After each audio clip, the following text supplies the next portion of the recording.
In this video, we will be simplifying radical expressions, and not just square root, but also cube root. And we'll even get into some that have variables underneath. All right, so let's get started. Let's start off simple. Oh, by the way, we're not going to use a calculator. However, we will have access to an exponent table.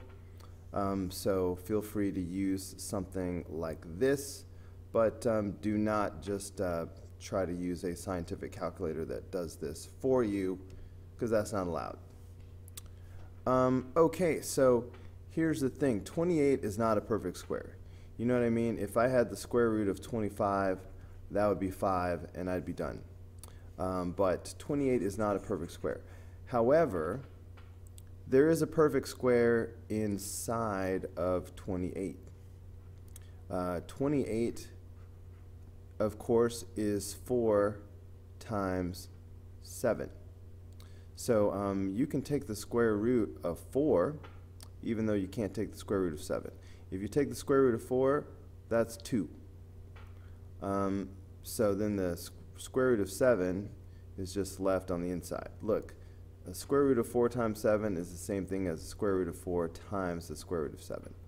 So the square root of 4 becomes the 2, and then the square root of 7 just sits there. That's what I'm doing.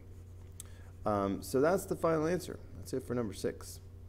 All right, that's kind of the simplest version of this, and it does get more complicated. Let's see, cube root. Now, these are the perfect squares that you would recognize, like 4, 9, 16, 25. And you could see it, like the square root of 81 is 9. The square root of 49 is 7, and so on. So that's how this chart works. That means that these are all the perfect cubes. 8 is 2 cubed, 27 is 3 cubed, 64 is 4 to the 3rd power. So if I want to do the cube root of something, for example, if I want to do the cube root of 125, I know that that's just going to be 5, okay, because I'm looking back and I can see where it came from. So that's how that works. Now we're being asked to find the cube root of 81. So the first thing I'm going to do is look and see, is 81 a perfect cube?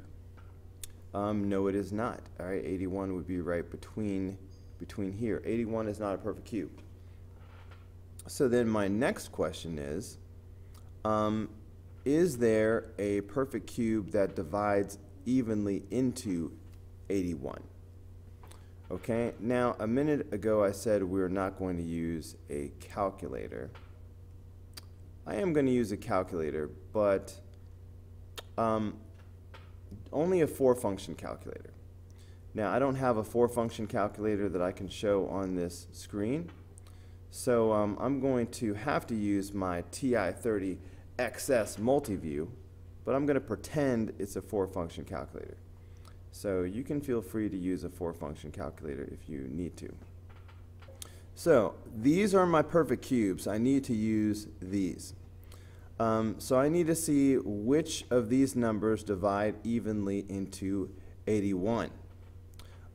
So I might go 81 divided by 27, for example. See what happens. And I get 3.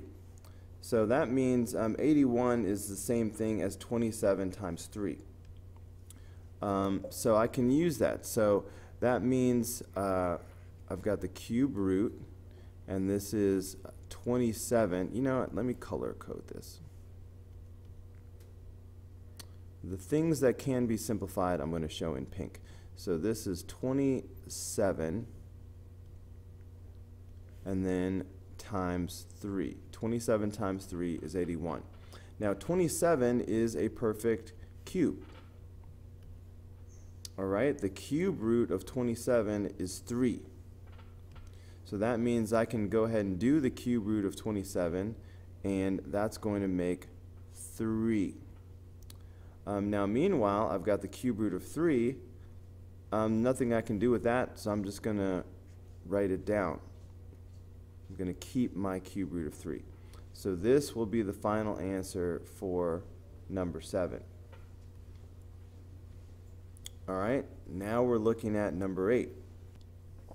Now this one's a little bit more complicated, and I've got the variables to deal with. Let's start with the 40. Again, the cube root of 40. So I look at the cubes. 40 is not on the list. So I need to see if I can rewrite 40 using one of these numbers. 8 is part of our multiplication facts. So we know that 8 times 5 is 40. So let's go ahead and use that fact.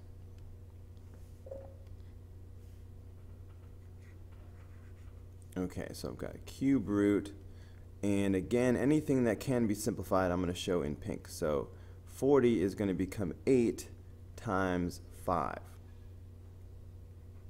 All right, I've got 8 times 5. Now, how about these variables? So here's the thing. If I want to do the cube root of, let's say, x to the 18th power, that's going to be x to the 6th power. Okay, why? I'm doing 18 divided by 3. 18 divided by 3 is 6. Say if I had the cube root of, let's say, x to the 12th power. What would that be? Well, that would be x to the 4th power. Again, 12 divided by 3 is 4. Okay, so as long as I have a multiple of 3, all I have to do is divide. So the only question is, what do I do when I have something that is not divisible by 3? Okay, for example, say if I had the cube root of x to the 20th power. That's not divisible by 3. Now what? Well, what you do is you break this up. What is the nearest number less than 20 that is divisible by 3? 18. 18 is divisible by 3. That's the closest. So I can rewrite x to the 20th power as x to the 18th power times, and that of course leaves 2 x's left over. So x to the 20th power is the same thing as x to the 18th power times x squared. Now I've shown this in pink because this can be simplified. Like I showed you a moment ago, I would just divide these, and that would make x to the 6th power. Now this x squared, the cube root of that, nothing you can do with that. So I just leave it alone. I just write the cube root of x squared, and then that would be my final answer to this little made-up problem. So that's what we're doing. That was just a little side example of what I'm doing now. So when I look at x to the 10th power, I'm thinking, what is the nearest number less than 10 that is divisible by 3? And that is x to the 9th power. 9 is divisible by 3. So x to the 10th power could be written as x to the 9th power times x, just one extra x to make 10. Now y to the 12th power, 12 is already divisible by 3. So I don't need to break that up or anything. I will just write down y to the 12th power. Now everything here shown in pink can be simplified. All right, these are all perfect cubes.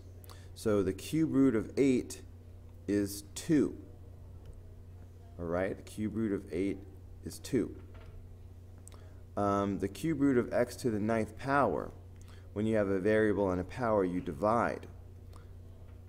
When you have a variable and a root, you divide. So that's going to be 3. Now the cube root of y to the 12th power similarly will be y to the 4th power, 12 divided by 3. So I've simplified everything that was pink. Now everything that's blue is it cannot be simplified, so it's just going to stay underneath the radical.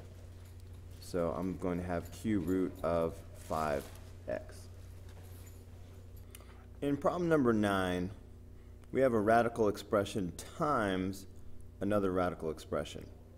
Let's go ahead and multiply this out first and then simplify. Pretend this is a 4-function calculator like you'll be able to use. 3 times 27, we'd be allowed to do that. So 3 times 27 is, okay, that's not the equals button, 81. So that means what I have here so far is the 4th root of 81. Now x to the 6th power times x squared is x to the 8th power. You add those little exponents. So this is the problem that we now have to simplify. I will refer to my exponent table to help me out, because I need to now do the 4th root of 81. All right, 81 is a perfect 4th power. So the 4th root of 81 is 3. 4th root of 81 is 3. All right, so that means the 81 is going to become a 3 once I take the 4th root. And the 4th root of x to the 8th power is going to be x squared. Because with the variables, you just divide. 8 divided by 4 is 2. So that will be my answer to number 9. All right, now here we have an expression, a radical divided by another radical. You notice that the radicand, the 5, is the same. No, not the radicand, the index. You notice that the indices are the same, the 5 and the 5. So we can go ahead and divide this. So 3072 divided by 3. Let's check that out. Hold on.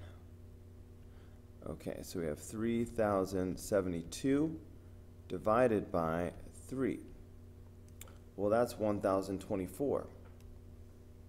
That means what we really have here is the 5th root of 1024. Now, let's see if this happens to be on our exponent table as a perfect 5th power. Okay, so this is the 5th power column, and there's 1024 right there. Okay, I'm not quite fitting this. There we go. The 5th root of 1024 is 4. So the answer to this question is simply 4.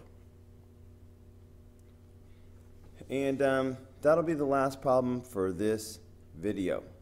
All right, we'll pick up the next video with the last 5 problems, and here's a quick preview. They look like this.